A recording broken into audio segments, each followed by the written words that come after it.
Hey everybody, Jason Burmis here. We got a very special Sunday mixed martial mindset. I'm going to be on the road in DC tomorrow. Jon was on the road last week, is on the road now, is over in San Diego. Before we even get started, Jon, tell people what you're doing out there.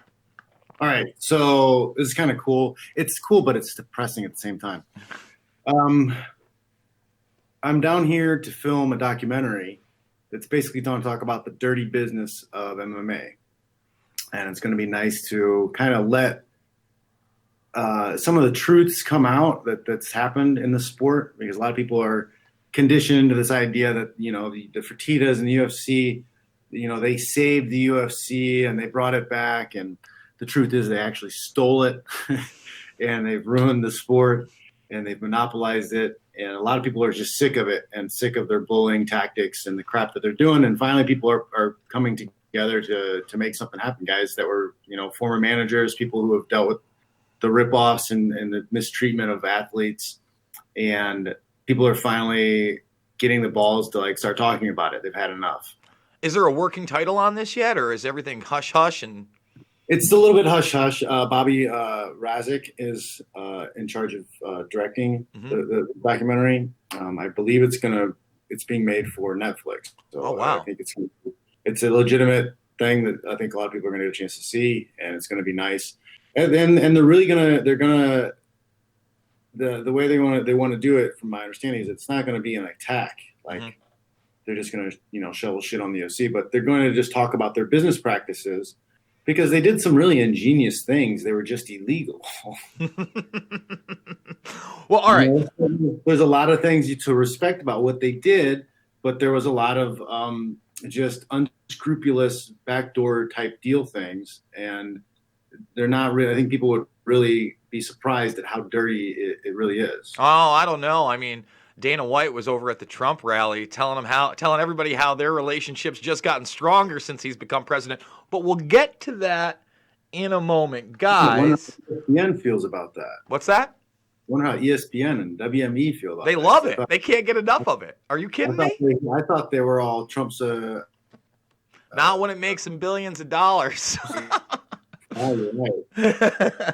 Guys, just so everybody knows, you can find everything Jon Fitch over at jonfitch.net. That's where you find his official YouTube channel, his Instagram, and so much more. This newsletter, sign up for the newsletter. Where's that one? Hold on, we'll get that link. That's right up in what? The link? Is that where you go to? If you go to the website, you'll find it. Okay.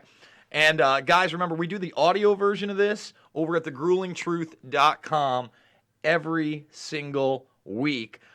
All right, let's start off with boxing, and then we can get to corruption and Dana White and the President of the United States and all that stuff, because, I just found another video where Dana White essentially now, Darren Till talked about Dana talking to Trump for him.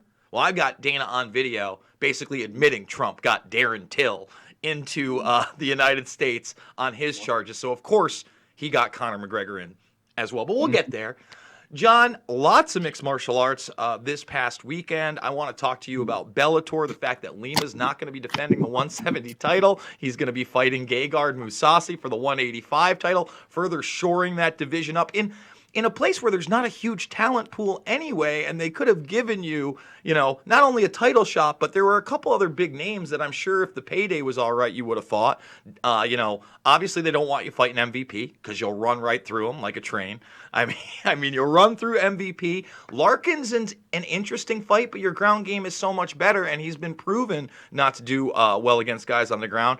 And those are two faces that they're trying to sell. So how do you feel? First of all, it sucks for Lovato. I was so impressed with him coming back in that Mousasi fight. I'm blown away with his skill set. I had no idea that he was that competent of a fighter. He's next level. It's really sad to see him have to step back right now where he's peaking, and who knows what we could have seen in the next few years out of him. So it really does suck. It does suck because, he's been in combat sports for a while, but not mixed martial arts for that long. Huh? You know what sucks the worst about it is he's a champion, but even as a champion, he didn't make enough money to retire off of. Oh, not even close. And not even close. That's laughable to think, oh, too bad, but like, that's where we're at. If you're the top 5, top 10 in the world at anything you do, you should probably be a millionaire.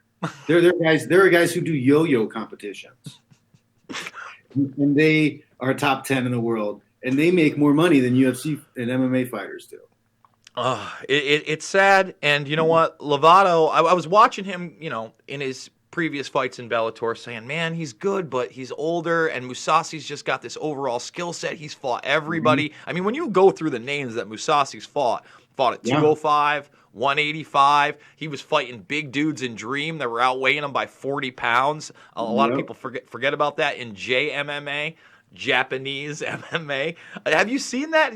I want to ask you. I just saw that hashtag. Guys, man, I wish somebody should do an in-depth investigation around him, because he's one of those guys that just had like a black mark on him early for some reason. Mousasi?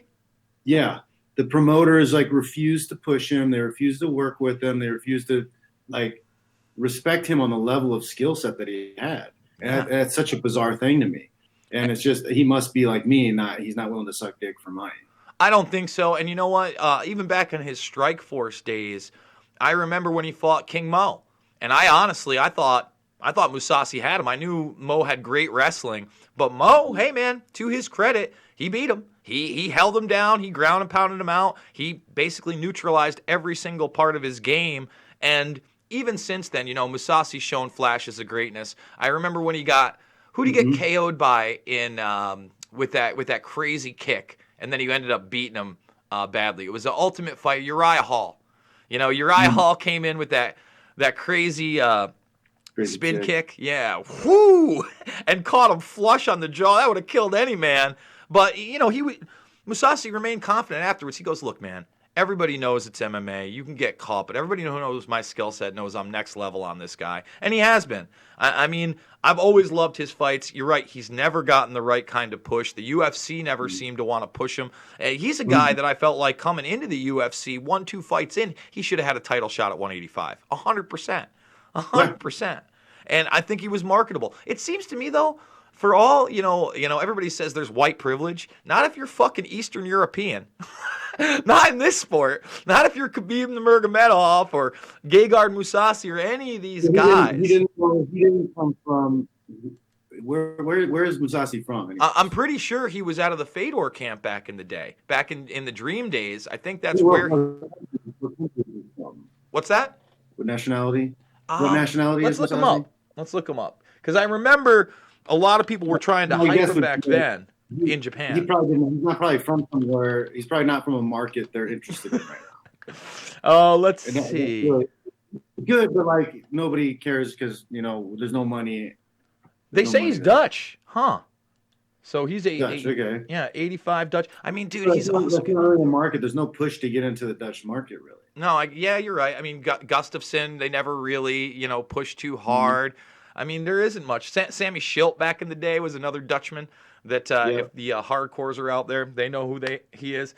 I don't know, man. Bellator, they had 2 events this weekend. Once again, DAZN. Why in the fuck am I waiting on your broadcast? Why is it a delayed broadcast?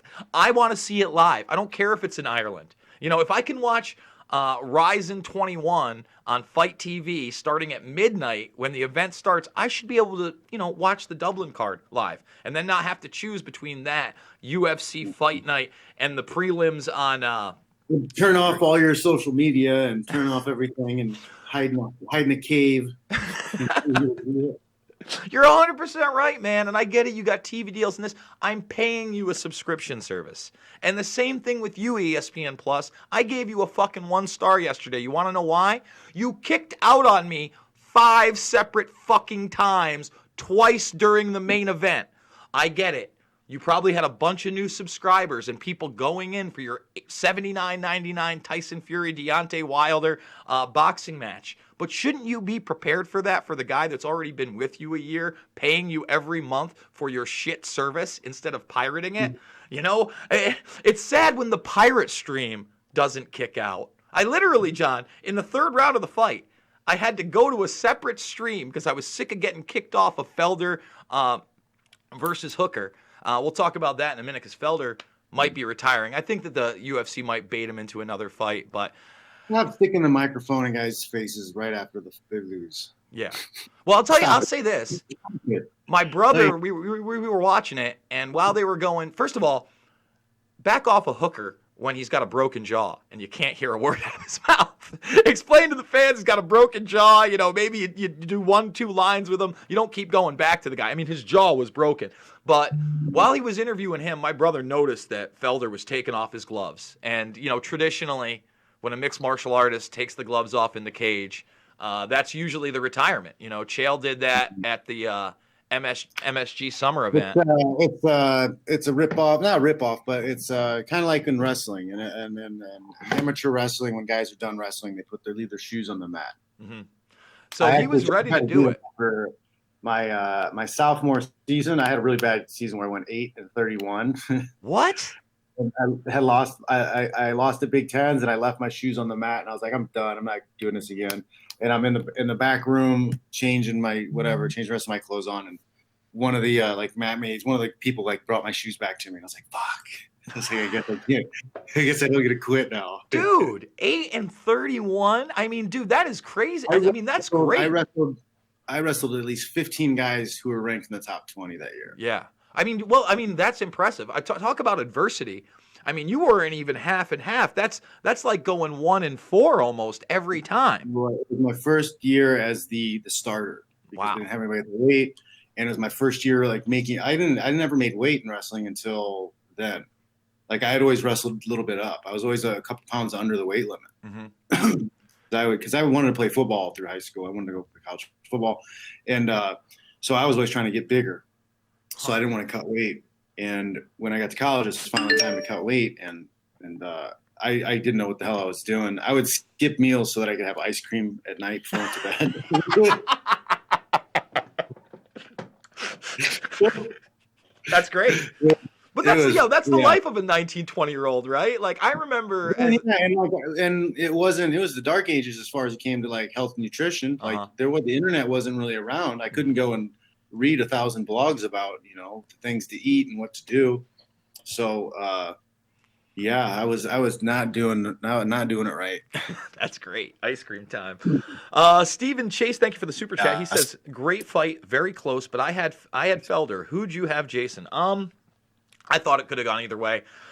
I thought Felder turned it on for sure, but Hooker looked good, kept him at a distance, obviously did massive damage. He actually may have broken his orbital bone. I wouldn't be surprised if that was fractured. His eye was almost closed after that first round. Pretty swelled up. Yeah. I didn't get to watch the fight, but I saw a few of the clips and his face afterwards. Yeah, he looked like there was some good swelling there on the face. Well, that eye happened after the first round. It's too bad the ESPN Plus fucking kicked out on me immediately after the first round, so I couldn't fucking catch the replay or how that happened.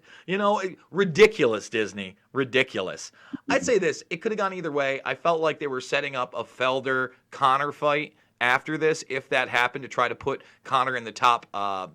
They would have. Felder was 6, I believe, versus 7, so they could have boosted him to 5 with a win over Hooker, and then you put Conor in the top 5 after he beats Felder. Khabib or Tony would have to fight him after this next fight. Again, if they don't try to injure one or the other for a Conor McGregor payday in April, we're still a long way off from that. In fact, I think we're still about 2 months. I want to say.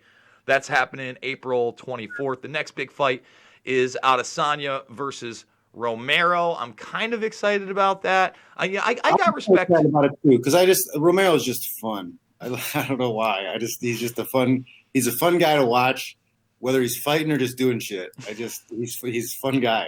He's entertaining. I don't know what it is, but I'm a Yoel Romero fan. Yeah, and I'm getting on board on Adesanya. I didn't like what looked like an exhibition fight with Anderson Silva. I'm usually not about the flash and the flips and stuff like that. But dude, you put it on Kelvin Gastelum. You put it on Robert Whittaker. You made me a believer. He's legit. That's for sure. Yeah, that damn right he's legit. But even calling out Romero, which nobody has an easy time with, I respect that. He's the first guy I've seen in a long time that comes from a long line of striking that's been pushed by the UFC, that's actually called out a top-level wrestler to fight. Can you name another guy? Yeah. I couldn't think of it. I mean, neither. I mean, I'm trying to go back, and I'm trying to think one guy who's a striker that's called out a high level wrestler at any weight class. I mean, no. I mean, Usman had to work his way up to the championship. Him and Covington both had a wrestling background. Normally, when the UFC's worried about a top 5 guy or a top 10 guy getting to the champ like they were with GSP, they give him to John Fitch. They give him to John Fitch, and they make sure that John Fitch beats him. And then he doesn't get the shot against GSP. My brother and I were talking about that as well. How, maybe the fix isn't in on all these fights, but the UFC and other promoters do a good job at gatekeeping their champions. It's leveraging. They don't fix fights, they leverage them. Mm-hmm. I was talking to Roger Huerta's out here also. Awesome. Doing this documentary thing. Talking with him, and it's just the same thing. They specifically set up. I mean, it's matchmaking. The matchmaking makes the fights, right? Mm-hmm. So if you know that this guy does bad with wrestlers, and you don't want him to get too uppity, you make him fight wrestlers. With me, I beat everybody, so they created the you're boring, so that was their out. Like, oh well, you're boring, so that means you don't get a fight. So they're always going to leverage the fights however they will, because it's not a real sport. The fights are real, but they're heavily leveraged, and it's pro wrestling. Like everything about what they do is 100% pro wrestling. And for those that don't know who Roger Huerta is, other than being an awesome mixed martial artist that, basically deaded a big old football player that happened to punch a woman, you might want to watch that video. I mean, when you see Huerta's like, I mean, he fights, 170, so maybe he was walking around 185. This football player looked like... 55 pounder. Is he a 55 pounder? Man, no. I'm wrong. But have you ever seen that video where the dude starts talking and then the next level he's on the ground? And Huerta was the first guy on the cover of Sports Illustrated that was a mixed martial artist. A lot of people. He was one of the big guys who blew the whistle on the exploitive nature of what the UFC does. Mm-hmm. They're flying them all over the place, pushing them out there, getting them into different markets. Like what they're doing with this contract and stuff behind the scenes was messed up. They were using him to get into Mexico. They were signing a Mexico deal with the TV station down there. Mm-hmm. And they specifically wanted Roger Huerta. They didn't want the UFC. They wanted Huerta. So, they pulled the strings and they manipulated that kid in order to make that deal happen. And then once the deal happened, we lost him. He got that deal. They got into Mexico because of him. If it wasn't for him, there's no UFC expanding into Mexico.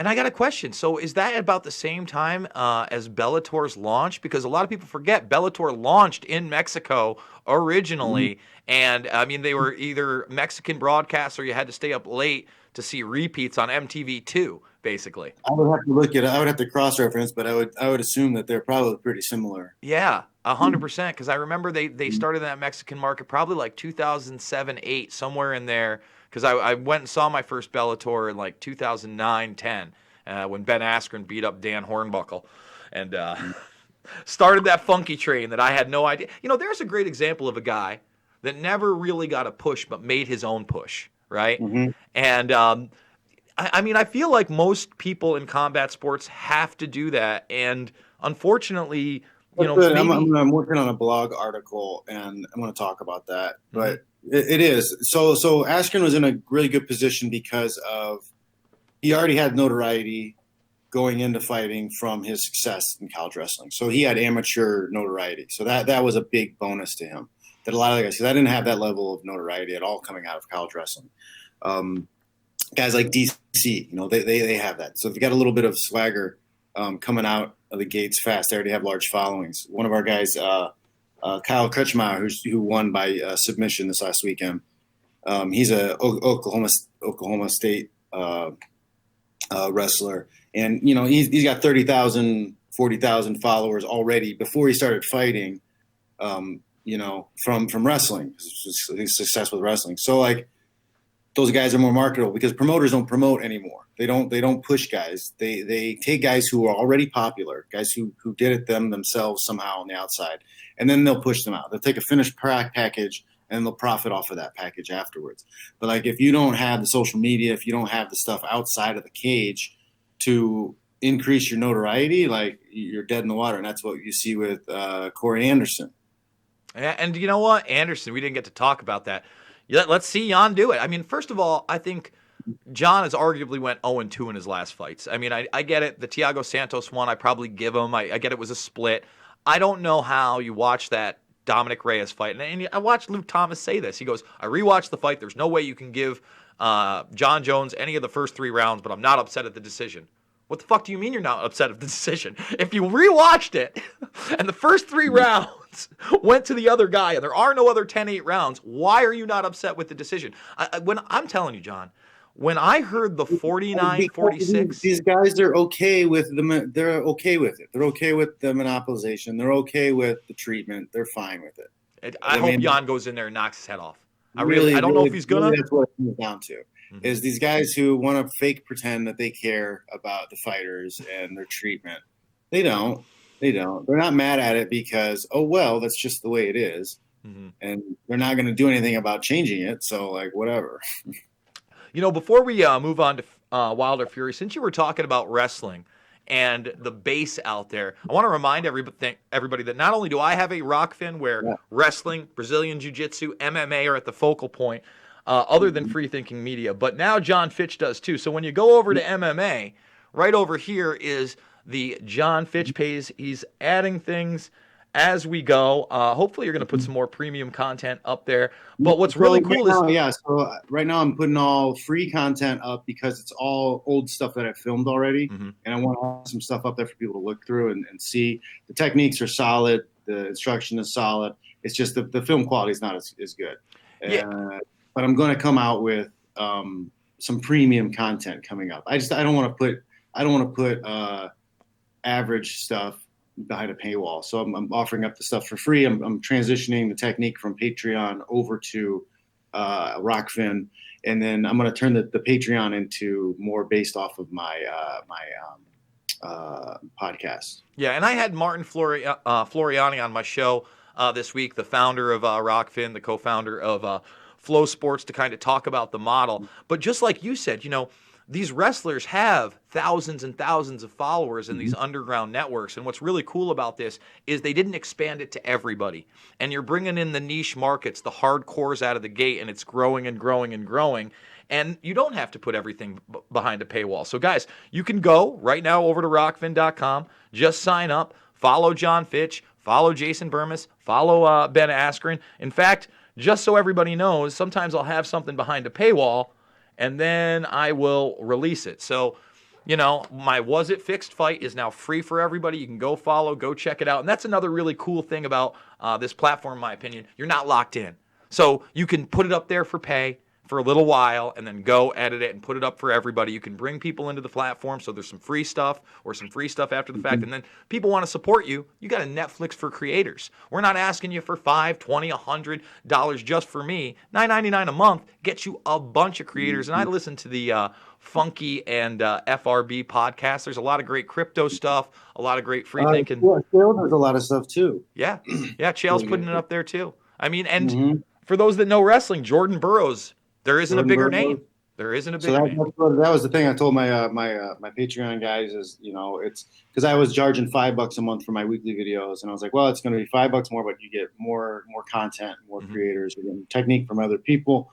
It's just you're getting more for your value. And it's based on a sound system. When you're swiping a credit card, a lot of these for instance, with my discussion with Floriani, I was like, there's Minds. Everybody wants you to get on Minds, or they want you to get on Float, or all these alternative platforms. But there's no monetary system. It's just based in clicks and advertising. This is a system where somebody swipes a credit card for $9.99, and immediately they have to burn $9.99 in Ray tokens, which is a subcontract of Ethereum, one of the largest altcoins out there. I'd say Ethereum and Litecoin are probably the biggest ones. So for every level for me, I love what they're doing. And I think that this is going to explode, guys, and be a part of it. Let's get in on the ground floor before it's open to everybody, and let's take over this next social media platform that hopefully offers us a little bit more free speech than, say, I don't know, YouTube, where I can't say Erica Caramello Bar's name, or they take it right off the network. You can. I'm tired of I'll have different topics I talk about on podcasts and different things, and then have it not be monetized because I was talking about masculinity or something that's just ridiculous. And yeah, I'm tired. I'm tired of that. I think YouTube's a little bit dead. It's gone corporate. So this is an exciting time to get on something new and see how that goes. And again, I think that this one has such a better plan than most of the other ones out there. An actual business model from a guy who's been successful and backed by. I don't love Mike Cernovich. He's already been successful with this Flow Sports, so exactly. And look, Cernovich, I may not agree with the guy all the time, but he is a content creator. He's pumping stuff out. He's on there. He's about the only. He's a machine, man. He is a machine. Yeah. Well, and again, you don't have to love the guy, but the bottom line is he's putting stuff out there. And if you don't agree with him, put counter information out. That's what this internet should be. It shouldn't be I can say something and then you can't say anything back, or we're going to take an algorithm, we're going to suppress that. I did a video today on, I don't know if you saw this yet, but Mad Mike, the Rocketeer flat earther that was going to launch himself into space and had launched himself in homemade rockets before, died on camera yesterday. As a Science Channel crew was there to film him die on camera because he launched himself in a homemade rocket for some godforsaken reason, as if you can't launch something into the air and take pictures through an automated mechanism or film. He was launching himself up there and demonetized. I'm a flat earther because I talked about the flat earth guy dying on camera. You're not even allowed to talk about it. No, man. You're not even allowed to talk about it. Not at all. So we've actually done 26 minutes before even talking about the thumbnail here. But what an exciting fight, at least in the very beginning. I feel like Wilder was done as soon as his equilibrium was gone, a.k.a. the second round when he was bleeding out of his ear. Yeah. And he never had his footing on after that. If you watch it, don't get me wrong, he took some big swipes. We were discussing was that maybe popped. He might have, because it was bleeding. It was like maybe popped an eardrum or something happened because he looked wobbly. He was Bambi on ice from that second on. I think he got clipped behind the ear. Sometimes when that happens, the connection between your head and your legs just isn't there anymore. Mm-hmm. And that's what it looked like to me. He kind of never recovered from that shot. I almost felt like the sixth, you could have called it in the sixth easily. I mean, I thought they might not even let him out in the sixth. When he was stumbling, for instance, after that, I think it was the second knockdown, when he's in there hugging and Tyson Fury backed off and he fell to the ground, you could clearly see his feet weren't under him. And then, talking about whether or not his eardrum was popped after the fight was called, his trainer was over there. You could see him touching his ear going, dude, your eardrum is popped. Like, it's over.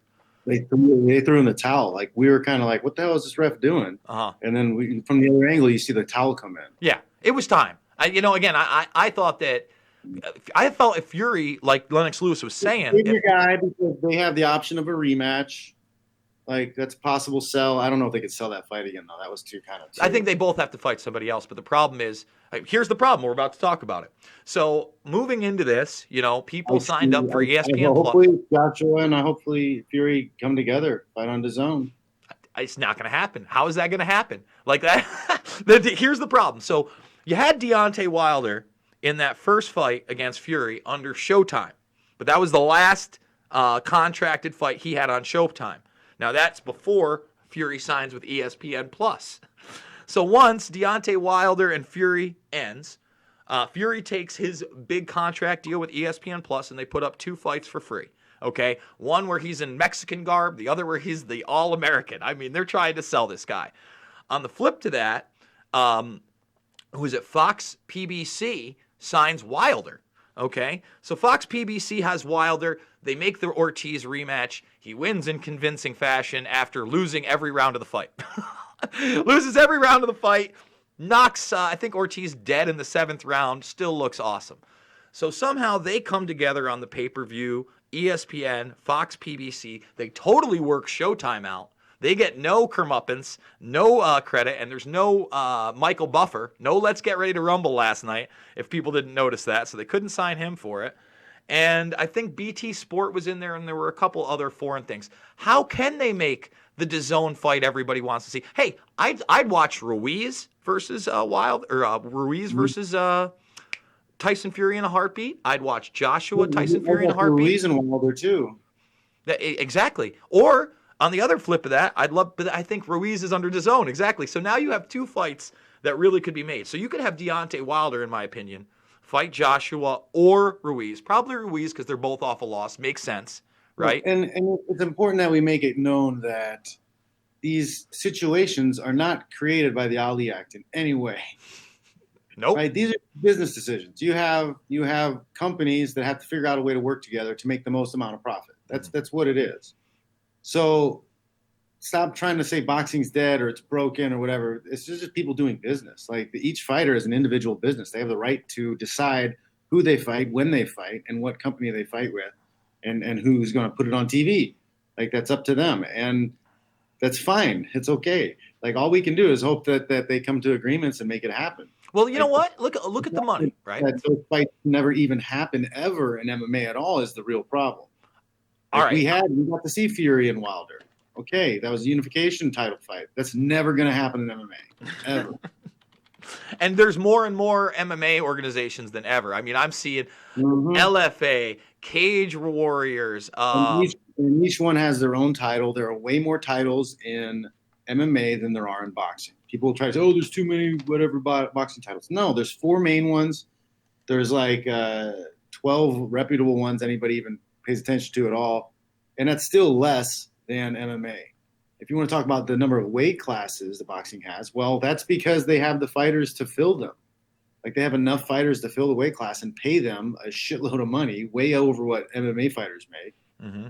Just boxing is many problems as it has. It's still better than MMA. Let's see. I'm trying to find the prices on how much the first fight cost, but Wilder was guaranteed $4 million and Fury $3 million in the first fight. They both made $25 million according to the press in this fight.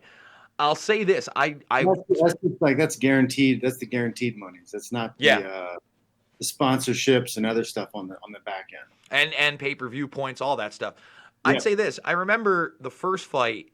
I think in the United States it was $39.99. I don't even think it hit the $49.99 market. If anybody's got a poster or can show me, I've been trying to find it. But I think, John, what happened was, you just talked about it. First of all, there was enough hype behind the fight. They could bring two organizations together. And I mean, if you think about it, the first pay-per-view at $40, they probably sold half the amount of pay-per-views they sold on this one, and they doubled the price. So if they double the price, Fox gets its piece, ESPN gets its piece. They still doubled the amount of pay-per-views. That's how they did it. And you know what? On top of that, in order to get it in the United States, you needed the Disney subscription service of ESPN Plus. So that's a recurring bill of $4.99 every month. So when people want to bitch and moan about this stuff, it's the paywalls that are the problem. It's the when pay-per-view was introduced, that's when boxing in the U.S. started to decline. Mm-hmm. Because it wasn't free on normal network television. It used to be on NBC, ABC, C Sports, Howard Cosell. Like if there was a big fight on, they showed it on regular TV. There's only one place to go for the big fights. So once they started putting everything behind paywalls and pay-per-view, that's really what started screwing things up. And I looked it up last night because me and my brother got in a screaming match over whether or not I had actually seen Buster Douglas versus Tyson live for free at my dad's house. And I was like, no, it was on HBO. I watched it on a black and white television in the back room. And he's like, no, they were doing pay-per-view. Then I'm like, but not everything. HBO had it. And I had thought. Yeah, I think I remember reading my friend's basement. I'm pretty sure that was. It was HBO. We looked it up. We got in, like I said, it's a total screaming match. But prior to that fight in 90, he did have a couple that were pay-per-views. So the Spinks fight, I think, is Tyson's first pay-per-view ever. And that was Spinks Tyson, lasted 90 seconds. And that was Don King testing the waters. But still, every championship fight wasn't that, I think. And the other one. To set up the McNeely fight. The biggest FU to any sports fan ever. That was on Fox, the McNeely fight, wasn't it? Unbelievable. Yeah. Unbelievable. They got this guy to fight Tyson. And then people bought it. People showed up. I felt bad chipping in to pay for the pay-per-view. I knew what it was. This is such a ripoff. Now, wait a minute. Was McNeely – all right, so I remember Fox put on, Buster Mathis Jr. So was McNeely before Buster Mathis Jr. or after Buster Mathis Jr.? Was McNeely his first fight out of prison? McNeely was the first fight out of prison. Yeah. First fight out of prison.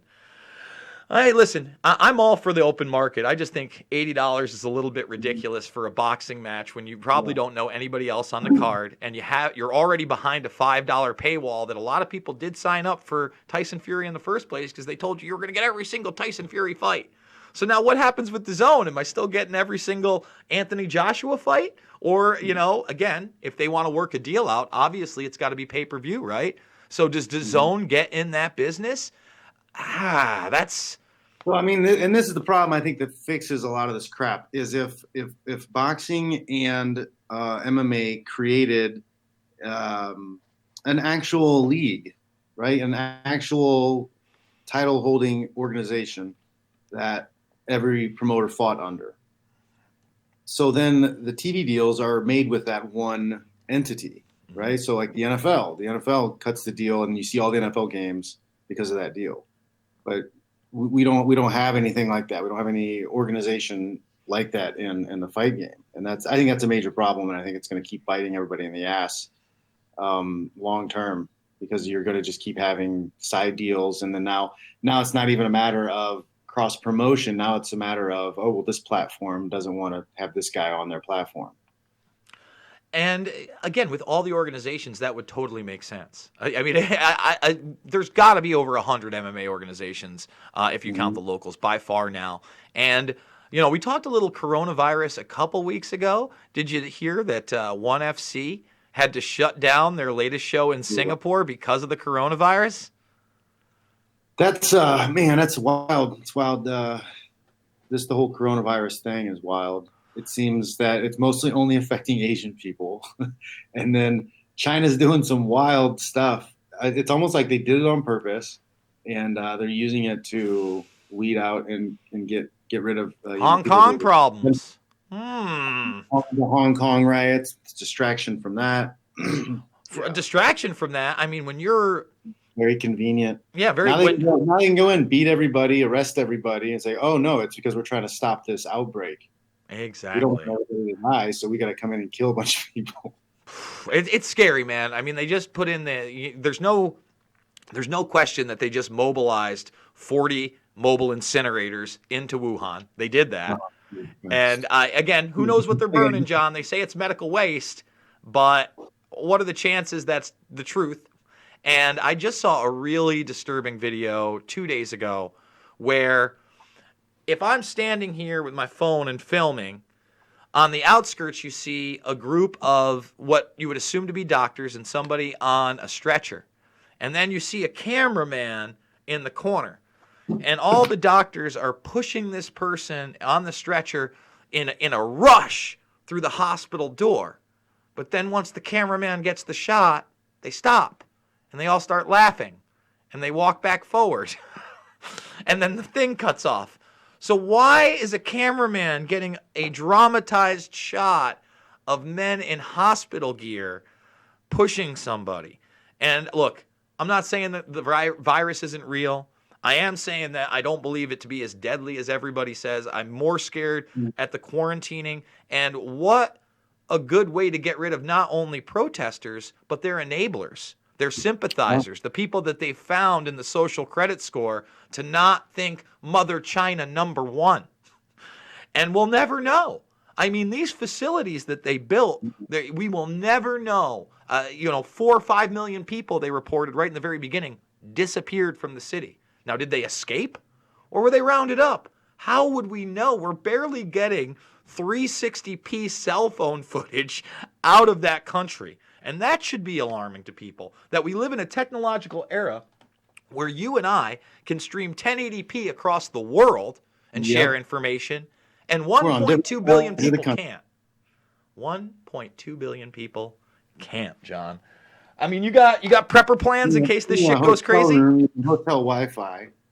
And we still have a crystal clear conversation, but they can't get one serious video out of China. And the other thing is, where's our press? Where's our press demanding? Where's Reuters and Associated Press and the Washington Times and the Washington Post and the New York Times saying we demand to have journalists there to see what's going on? Nobody. Nobody talking about it. And to me, this... They're all on it. It harkens back to free speech, man. It's why I'm going down to D.C. to go to these protests. The Julian Assange extradition hearing begins tomorrow. It is a landmark case. They're trying to extradite him from London. There's a complete media blackout here, and nobody's talking about it. If we allow this to happen, if we allow this man to be illegally extradited and tried in this country, it's over. It's over. Free speech's throat has been cut. And the funny thing is, John, we got a president that told us that the Russian collusion narrative was fake. And it was. And we had a Mueller report that 1,611 times said Russia or Russian. 3 times it said Seth Rich. Well, now we have more court cases that are showing. In fact, I'm not sure if you saw this this week, but the Washington Post reported that through these civil cases, it may finally be proved that it wasn't Russian hacking after all, and that that thumbnail, that thumb drive, was what was used. How did the media spin it? Trump tried to pardon Assange for lying about Russia. None of that was true. Dana Rohrabacher probably had that conversation. I doubt it was on behalf of Trump. He said it wasn't on behalf of Trump. Rohrabacher's not the best guy in the world, but the media won't even talk about the info that would disprove this Russian narrative. Now, fast forward to the President of the United States, John, and let's see if I can bring this up for the kids. Let's bring this document up. Where's that? The National Counterintelligence Strategy of 2020 to 2022. This should disturb everybody, especially Trump supporters. Why? Because old Trumpsky and Hutch here, in the first couple of pages, signs off on the Russian collusion narrative. Right here, it reads, Russia remains a significant intelligence threat to the United States' interests, employing aggressive acts to instigate, exacerbate tensions and instability in the United States, including interfering with the security of our elections.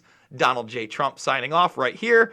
And then when you look at this, John, it's criminalizing free speech and making public disclosure organizations, such as WikiLeaks, terrorist organizations on the level of Hezbollah and Iran. Let's just bring that quote right up. The elite, they do not want their power messed with. They're tired of us plebs finding out about their dirty secrets. So they're going to criminalize anybody having knowledge about their dirty bullshit. I just, here it is right here. Here is the paragraph. Let's show it to the people.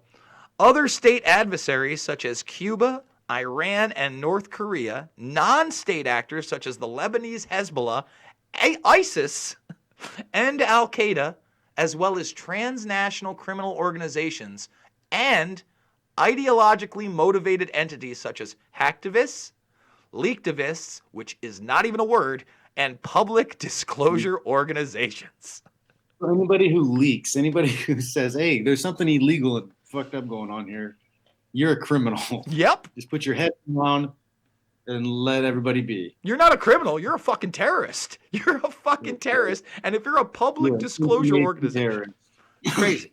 And again, Trump signed off on it. I'm not seeing tomorrow's News Today and the rest of the alt media cover that. Lord forbid. That's such a gaslighting, an information terrorist. Leaktivist, John. Think about that a little bit. Like what world would that be even remotely sensible to believe that somebody is an information terrorist? You are terrorizing people with information. With real information, not even the fake news narrative. With real certified information. Something actually happened. And the thing is, telling people that science is real. The establishment leaktivists like Erica Caramello Bar, I can't even talk about, even when they're talked about on the Senate and congressional floor. Mm-hmm. But leaktivists such as John Kiriakou, who's like, hey, we're torturing everybody. And here's the specifics about it. Well, not only can you hear his name, you can put him in prison. You put him in prison. He did jail time with his terrorizing us with facts. Stop terrorizing me with facts. Jesus. When's and you know, and once these precedences are set, like how else are they going to use them, right? So like saying, are you going to be an information terrorist because you're like, well, you know, you have XY chromosome, you're a boy. Is that information terrorism also? Is that what they're going to expand it to later? Are you going to get executed because you're a terrorist because you know science? And I almost feel like, some of these people are afraid to speak out because, Chelsea Manning is a transgender individual and was a man and now identifies as a woman after, and they don't want to defend that person. Defend the information. I mean, defend the fact that Chelsea Manning is the one that disclosed videos of our drones taking out journalists, of the Abu Ghraib torture situations where children were beaten and raped in front of their parents. That's in those documents, and we wouldn't know it without leaktivists like Chelsea Manning and public disclosure organizations like WikiLeaks. So obviously, I'm going to be big on that, streaming live next week, hopefully Monday through Wednesday, as long as I don't get arrested. We'll see. Fingers are crossed. Fingers are crossed. No jail time for Jason. I'm usually able to slip out of those situations. So aside from the documentary film that you're now filming, what else are you doing this week? What's coming up in the world of John Fitch?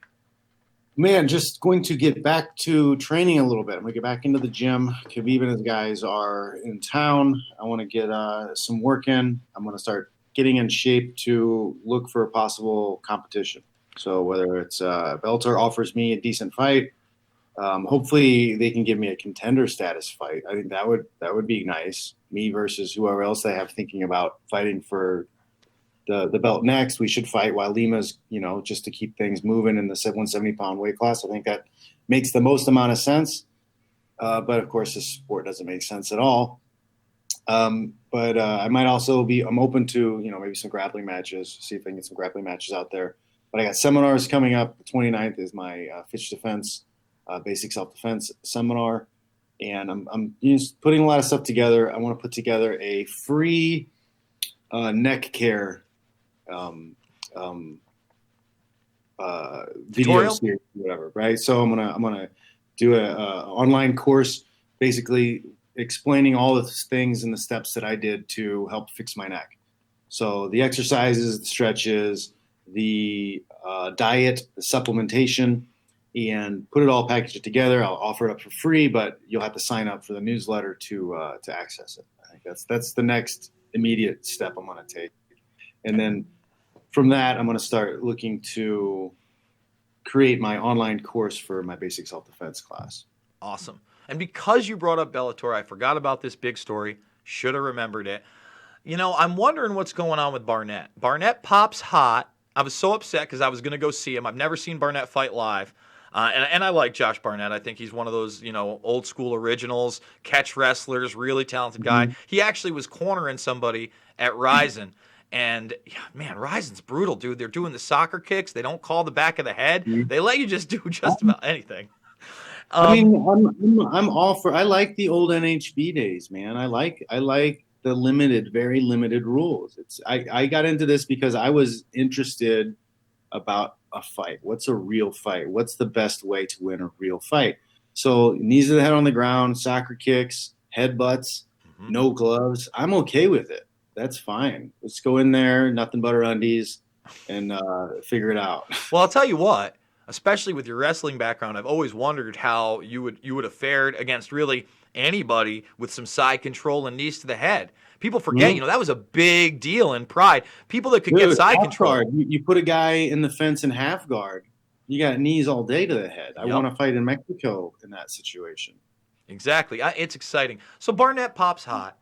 He's not fighting. What do you think there? Because remember, they used Barnett's name on a card about 3 months ago as the headliner. I watched the entire card.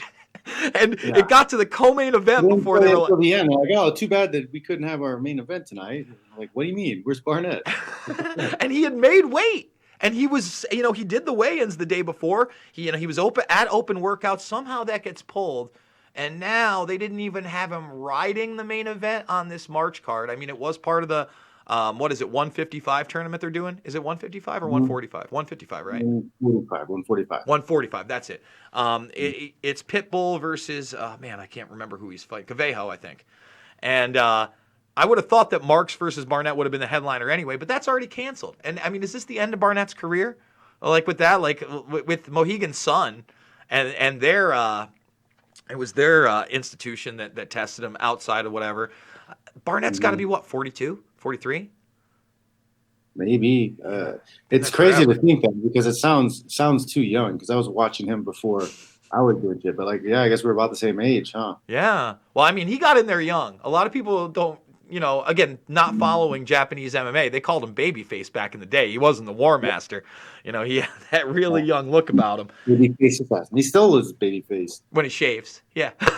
When he shaves, for sure. Oh, he's got that beast beard now. It's awesome. I love it. Guys, you can see everything Jon Fitch over at jonfitch.net. This is where the Instagram is, the Facebook, the newsletter, the YouTube. You can follow both of us now over on rockfin.com. With or without a subscription, you can follow us. And I put up plenty of free stuff, and just like you heard, Jon is also putting up plenty of free stuff. Make sure to thumbs up the video. Subscribe. I got the GoFundMe. I am going to D.C. If we hit $3,000 before I'm out there Monday night, I'll definitely stay till Wednesday. We'll see what happens. Who knows? I appreciate everybody that has donated. And take action for Assange this week. It's so important. Free speech is being taken away every single day. Every single day, And you could be a public disclosure organization just by having an ideological motivation and putting out a public document. That's how scary things have become. So, guys, thank you for joining me on Mixed Martial Mindset. You got anything else, Jon? No, that's about it. All right, we'll see you on the flip then. Love you, Jon. Thank you, man. Good luck with the documentary. Very excited.